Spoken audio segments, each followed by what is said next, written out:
shake, shake. 4 months, parents across the U.S. have been searching for infant formula that has all but disappeared from shelves. Shortages developed after Abbott recalled Similac and other baby formula in February, following complaints of bacterial infections in infants. The FDA later cited 5 bacterial infections reported in babies given the company's formula, including 2 deaths.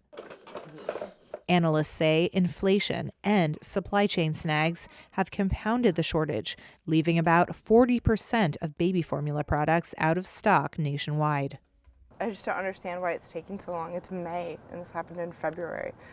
I thought we'd have to float for a few weeks or a few months, like 1 to 2. Jess Butler's 4-year-old son Albert has special needs. He wears a backpack filled with formula that slowly feeds him 22 hours a day.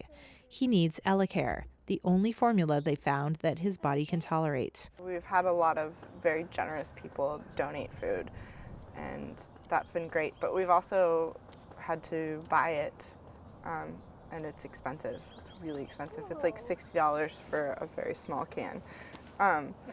And typically insurance covers it, but we're doing all of this out of pocket.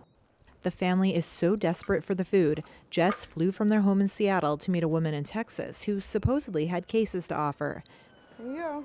It turned out to be a scam. The reason we're here is because the FDA took a step to ensure that babies were taking safe formula.